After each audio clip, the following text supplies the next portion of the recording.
You ever notice how people get uneasy when something doesn't match their expectations? Like when someone says, "You don't look your age." Oh, the confusion on their face. As if youth is supposed to come with an expiry date stamped across your forehead. As if your skin, your energy, your laugh lines are supposed to play by their calendar. But they never stop to ask why. Why does someone glow while others wither? Why does one soul defy the clock while another gets swallowed by it? Maybe it's not the creams and serums. Aha, youth. That strange illusion that dances on your face while chaos brews underneath the skin. People walk around poking creams into their pores, stretching their foreheads, injecting their insecurities with needles full of hope. But what if I told you it's not the lotion that keeps you young, it's the madness you've managed to keep out. It's the war you've stopped fighting inside your own head. See, peace, real peace, that eerie silence in your chest, that's the secret. That's the fountain of youth nobody bottles because no one wants to admit it exists. You ever notice how some people have faces that look like time skipped them? Like life punched everyone else in the face but politely shook hands with them? They're not lucky. No, they're not genetically superior or drinking unicorn blood. They just don't carry what the rest of the world does. Regret, guilt, endless what-ifs wrapped in a tight little ribbon of shame. No, my friend. They come from frowning at mirrors full of lies. They come from sleepless nights fighting ghosts that only you can see. Now imagine this. Someone who forgave themselves early. Someone who didn't let the world shove its poison down their throat and tell them to smile while swallowing. That person, they glow. Not because of makeup, because they're not carrying the weight. Their shoulders aren't sinking under stories they were never meant to hold. Their eyes don't twitch from pretending every day. And their skin, oh, it breathes, 'cause they do, fully, deeply, without choking on fake smiles and dead dreams. People age faster when they spend their days running in circles they never chose. A job that kills you slowly while you convince yourself it's a career. A relationship that clutches your throat and calls it love. A lifestyle where you sell your sanity 1 hour at a time just to afford things that don't fill the hole inside. You want to know what really speeds up time? Pretending. Pretending you're okay. Pretending you belong in a world that makes you sick. That ages you faster than any ticking clock ever could. But the ones who live slow, the ones who sit with their silence, who walk in chaos and still hum their own tune, those are the ones who look younger than their scars. They laugh, not because life's a joke, but because they learn to stop taking pain so personally. They age in reverse because they've made peace with their past. They don't wrestle with guilt like it's a sport. They don't drag their dead selves into every room they enter. They've buried what needed to die. They've mourned their old versions and moved on. That's why their faces stay smooth, their eyes stay bright, their spirit stays light. You see, when your heart is heavy, your face tells on you. It doesn't matter how much you spend on anti-aging serums. Grief seeps through pores. Bitterness becomes a shadow behind your smile. Rage curls the edges of your mouth even when you try to hide it. But if you let go, if you really let go, the tension escapes your jaw, the storm leaves your spine, and suddenly your face forgets to wrinkle. It forgets to sag under pressure. 'Cause there is no pressure anymore. Peace doesn't come from silence outside. It comes from surviving your own noise. From sitting in the middle of your internal battlefield, not dodging bullets, but surrendering the war. That's when age pauses. That's when your body stops reacting like every moment is a threat. That's when your cells stop fighting a war you've already won. That's when you glow without makeup, walk without weight, breathe without effort. But who wants that, right? Who wants to face the ugly truth that maybe their face isn't old, maybe their spirit is. Maybe their eyes aren't tired from time. Maybe they're just tired of pretending. And maybe, just maybe, the key to looking young isn't outside at all. Maybe it's buried under all the pain you've never released. Maybe it's hiding behind the person you were forced to become to survive. Maybe age isn't the number on your ID. Maybe it's the burden you've been carrying alone. And if you dropped it, really dropped it, you'd see something magical in the mirror. Not just a reflection, but a resurrection. Ah, energy, that invisible current that either lifts you or drags you. People talk about vibes like it's some fluffy fairy dust, like it's all about candles and crystals and moon phases. But it's not that romantic, is it? No, it's darker, sharper. You ever walk into a room and feel like your chest tightens for no reason? Like someone just wrapped a wire around your lungs and started twisting? That's not imagination. That's energy. That's frequency. That's the weight of invisible poison hanging in the air, seeping into your bones, bending your spine without touching you. And most people, they live like that every single day, wondering why they're tired before noon. It's not the work, darling. It's not the traffic. It's the people. It's the parasites you call friends. It's the chaos you invite to your table and then wonder why your soul won't digest peace anymore. See, energy's not some cosmic joke. It's a currency, and most people are bankrupt without knowing it. They spend their life force on leeches who smile sweetly, pretend to care, nod at your dreams while secretly stabbing holes in your spirit. You keep entertaining people who drain you, thinking it's love, thinking it's loyalty, thinking it's maturity. But it's madness. Absolute madness. You're not tired because life is hard. You're tired because you keep charging your battery in the hands of people who steal your spark. You ever wonder why you feel light around some people and heavy around others? You think that's coincidence? No. That's your spirit trying to scream over your logic. That's your gut trying to shake you awake while your brain plays polite. But oh no, you don't listen.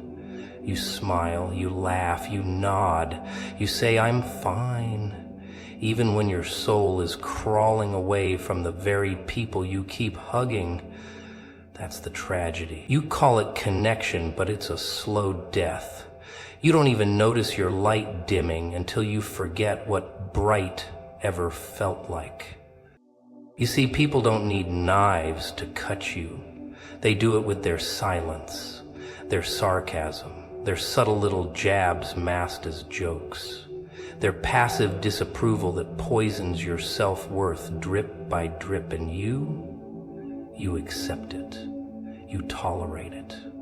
Because somewhere along the way, someone convinced you that love means endurance, that loyalty means suffering, that being a good person means being available to every bleeding hand, even if it's the one stabbing you behind your back. That's how the energy dies. That's how your fire becomes a flicker. That's how your spirit starts coughing in the shadows while your mouth still says, I'm just tired. But tired of what? Tired of pretending you don't feel what you feel? Tired of shrinking to fit someone else's comfort zone? Tired of smiling while your soul is screaming in a soundproof cage? Maybe it's not the world that's draining you. Maybe it's the weight of playing dumb to your own intuition. Maybe it's the constant betrayal of your own energy in exchange for approval, affection, attention, all wrapped in a disguise called love. Maybe it's the guilt they handed you when you tried to walk away, the shame they smeared on your spirit when you tried to protect your peace. Energy doesn't lie. It doesn't dress up. It doesn't fake civility. It doesn't care about titles or blood ties or history. Energy exposes everything. It whispers in your bones before your brain catches up. It knows who builds you and who buries you, who heals you and who haunts you, who's medicine and who's poison. But you keep choosing poison with a smile, because it looks familiar, because it sounds sweet, because you're afraid of walking alone with your light, so you sit in the dark with others and call it community. You don't need a sign. You don't need a sermon. You already know who drains you. You already know who shifts the atmosphere just by breathing near you. You already know whose name makes your stomach twist and your energy sink. Stop pretending you don't. Stop dressing up discomfort and calling it love. Your energy is the loudest voice in your life, but you've been taught to ignore it, to silence it, to betray it for approval. But one day, when the lights inside go out completely, you'll realize they didn't steal your energy. You gave it away, piece by piece. Every time you chose peace on the outside over fire on the inside. The mask. Not the one painted on your face, not the one society sees, not the one you wear for birthdays and meetings and dinner tables, no. I'm talking about the real mask, the one stitched into your soul, the one you crafted from childhood wounds and teenage scars and adult disappointments. The one you wear so well, you forgot what your face looks like underneath it. You ever notice how people become performers without even realizing it? Smiling when they want to scream, nodding when their heart's shaking, saying yes when everything inside them is clawing at the walls, trying to say no. That's the art of wearing the mask. That's what they call being mature, being civil, being socially acceptable, but I call it something else. I call it spiritual suffocation. You ever wonder why you feel empty, even when you're surrounded by people? Why you laugh, but it doesn't echo inside your chest anymore? Why your achievements feel hollow, like clapping in a graveyard? Because that mask is heavy. It's polished, it's presentable, but it's also a prison. You've been playing a character so long you've forgotten your own script. You've become fluent in faking happiness, a master at mimicking connection, an expert at hiding your truth behind rehearsed response. And oh, how they applaud you for it. You're so strong, they say. You're so composed, they say. But deep down your soul is wheezing behind that painted grin, begging for air. But here's the thing, the world doesn't reward authenticity. It rewards conformity. It loves a quiet sufferer. It adores a well-dressed lie. It celebrates those who keep their chaos hidden beneath tailored suits and polite small talk. And so you learn the rules. You learn to shrink, to dim, to filter, to smile even when your spirit is in shambles. You adapt, you survive, but you stop living, 'cause masks don't breathe. Masks don't feel. Masks don't heal. They just hide the decay until one day it eats you alive from the inside out. And what's worse, you're not the only one wearing it. Look around. Everyone's acting. Everyone's rehearsing lines. Everyone's afraid of showing too much, feeling too deeply, speaking too honestly. Because vulnerability is dangerous, right? It's weakness, it's exposure, it's a crack in the perfect image. So instead we trade truth for acceptance. We trade freedom for familiarity. We trade soul for safety. And then we wonder why life feels fake, why relationships feel staged, why love feels more like a transaction than a transformation. You see, when you wear the mask long enough, it becomes your identity. You don't even remember who you were before it.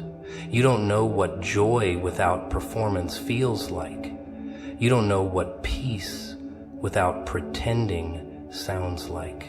You think you're protecting yourself, but you're imprisoning your soul. You think you're blending in, but you're bleeding out silently. You think you're surviving, but you're rotting in slow motion, and no one sees it because you're doing such a good job, such a marvelous performance, such a convincing character. Bravo. But the problem is your spirit knows. It always knows. It doesn't care about appearances. It doesn't care how many followers you have or how impressive your resume looks. It cares about alignment. It cares about truth. It screams louder every time you lie to yourself. Every time you settle for less. Every time you silence your real self for a seat at a table that feeds your ego but starves your essence. And that scream, it turns into anxiety, into depression, into chronic fatigue, into that gnawing restlessness that no success can satisfy, into that inner chaos that no applause can quiet.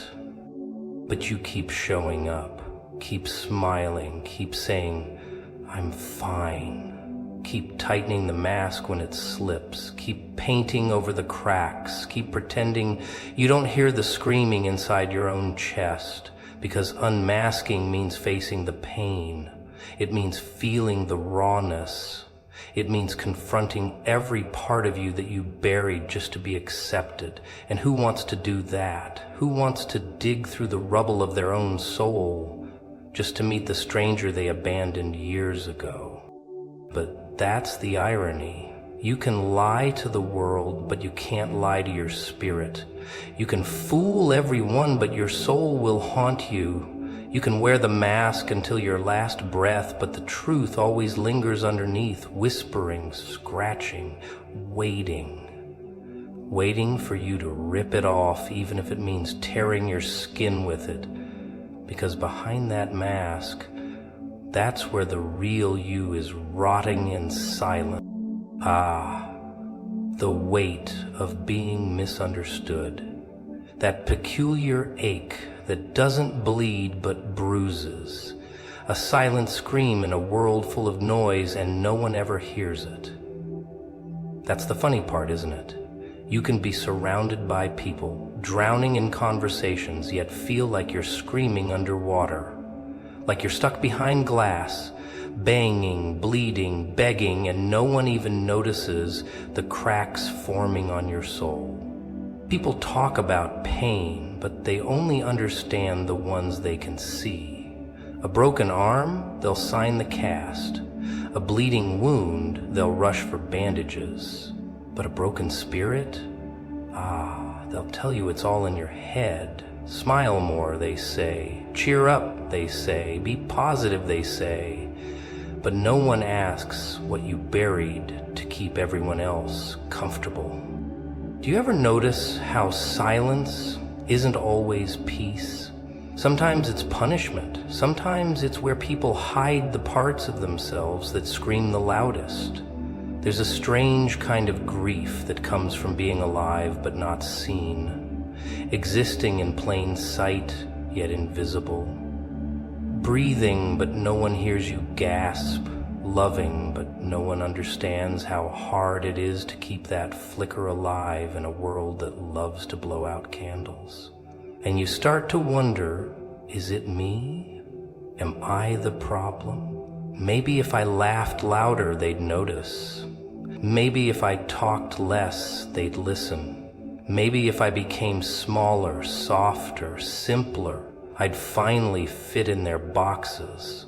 But the more you try to fit, the more pieces of yourself you leave behind. You see, the world has a funny way of rewarding masks and punishing mirrors. If you reflect their comfort zones, they'll embrace you. If you reflect their truth, they'll crucify you. And that's where the loneliness sets in, not because you're alone, but because you're forced to pretend you're someone else just to be loved. That's not love. That's performance. And eventually the stage gets cold, the applause fades, the costume itches, and you're left wondering, who the hell am I beneath all this? The tragedy isn't being misunderstood by strangers. It's being misunderstood by the people you love, by the ones you thought would know you, by the ones who hold your history but not your essence. And what do they say? You've changed. Oh, that line, you've changed. No, you just stopped shrinking. You stopped dressing your truth in polite fabric.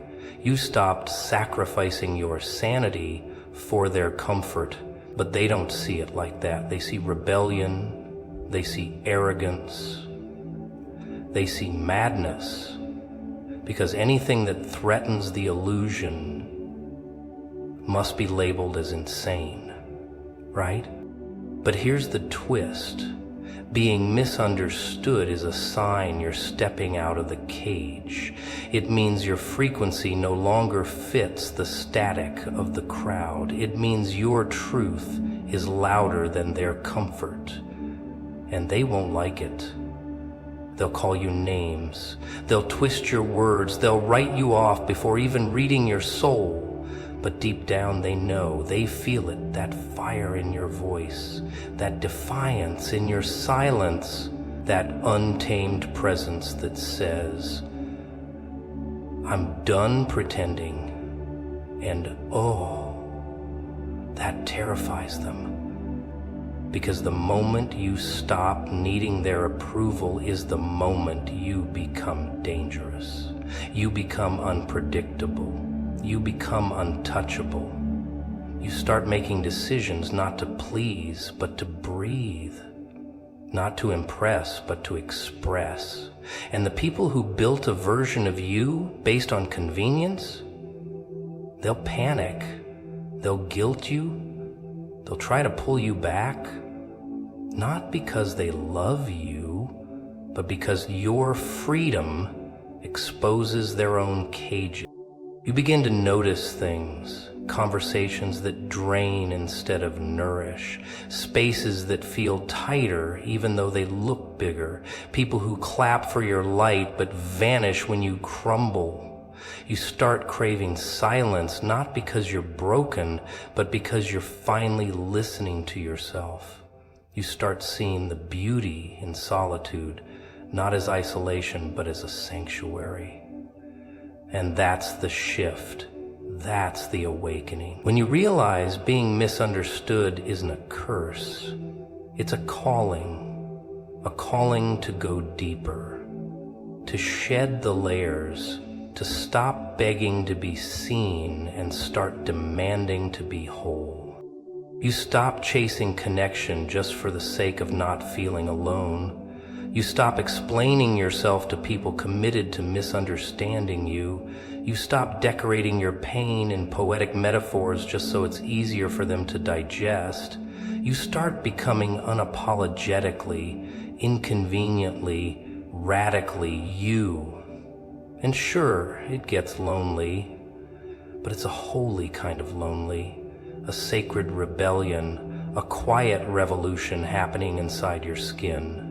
You start walking differently, talking differently, breathing differently, not louder, just truer.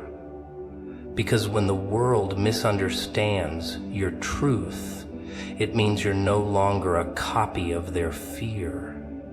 You've become an echo of your own fire.